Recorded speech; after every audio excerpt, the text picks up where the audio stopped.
Joining us, MS Now Justice and intelligence reporter Ken Dilanian, along with Ben Rhodes, who's back with us. All right.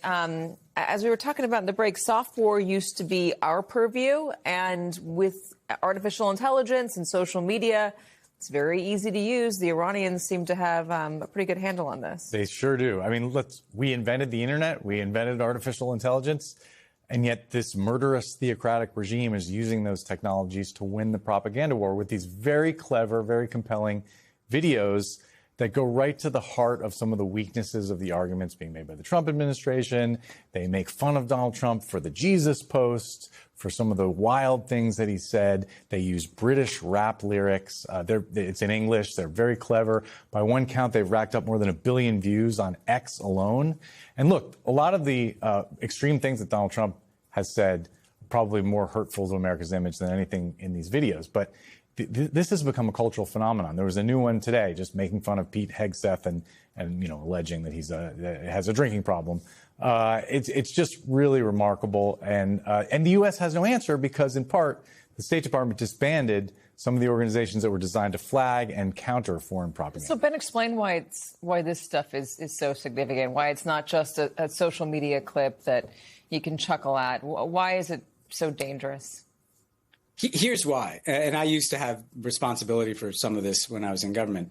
The American propaganda around this war, if you may remember, Katie and Ken, like at the beginning, there were kind of these, I don't know what to call them other than snuff films, right? There were kind of these pictures of airstrikes, things that we were blowing up.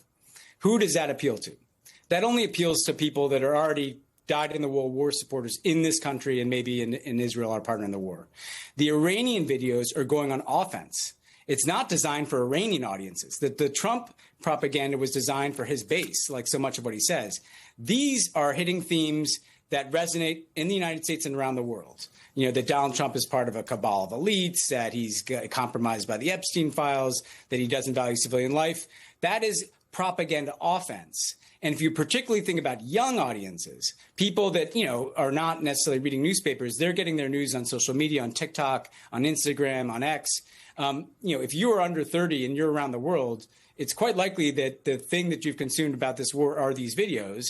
And they're positioning Iran as at the resistance to a lot of things that people don't like about Donald Trump. And look, the Iranian regime is an odious regime, but you know that you're losing the propaganda war when your adversary is on offense. They're playing in our space. They're trying to influence our people. They're pointing out Trump's weaknesses in this country and around the world. And the only counter from Trump in the Trump administration is kind of these videos that literally would not persuade anybody around the world. They would only kind of reassure people that are already, watching Fox News and fully on board. It does make you worry about traveling overseas as an American. And listen, there's been moments of tension a lot over the years. But in this specific case, when you have a Lego video showing that reaches virality, showing Americans striking a school and killing kids, and you have that little backpack, and it happened. Yeah. It makes you wonder how much people are going to start to hate us and what that will look like. It's not just these videos, of course. It's been years of things that the Trump administration has been doing. But it's pretty clear the Europeans are never going to look at us the same way again for generations. And, the creator said that they used this Lego animation because they said this is a world language. How clever that they've used our own. We invented this world language. The West did anyway. It was actually an Australian guy that invented Lego animation. And they're using that against us. It's just really disturbing. There's also worry, Ben, more serious worry about some specific places. Politico had some reporting about worry in Indonesia and Bahrain about what the sentiment toward America is now and what that might mean for American strategic relations with those two countries. Yeah, this is a really important point. The Gulf states relied on us for their security, and they just went through the biggest bout of insecurity that they've ever felt because of a war that we started.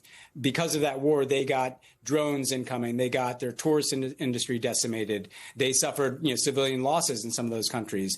And so strategically, you could see those countries begin to hedge. I don't think they're going to run away from the United States entirely, but they'll look to deepen potentially ties with China and Russia so that they're not overly reliant on us. And then around the world, some of these countries, like in Southeast Asia, you mentioned, they had not just high gas prices, they had real shortages. They were rationing energy. That's going to create a lot of resentment, and it makes it harder for the leaders of those countries to work with the United States because we suddenly appear like unreliable partners, people who don't care or don't seem to understand that when we start a war in Iran, it might mean that they can't get a tank of gas or that they don't have air conditioning in their country. And so I think you're both going to see that kind of geostrategic shift in places like the Gulf, but also just public sentiment, as you said, Katie, at really an anti-American level that we haven't seen in a long time. Yeah, listen, I mean, during the Iraq War and everything that happened from that, there was a feeling that Americans didn't care about the Middle East. But at the same time, there was also the way that the war was spoken about, or the mission. It was about democracy. It was about spreading freedom. Fine. There was also U.S. aid still in place. We were giving aid to countries all around the world and people all around the world. Food aid, health aid. We were doing good work. And this administration has made a big show of taking all of that away, and also no longer saying they're trying to spread democracy or freedom. Instead, the president's out there talking about wiping out an entire civilization. All of that goodwill that was built up over decades, more than that, it seems like it's just all evaporated with this past year and a half. But not even a year and a half. Ben Rhodes, Ken Delaney, and gentlemen, thank you guys.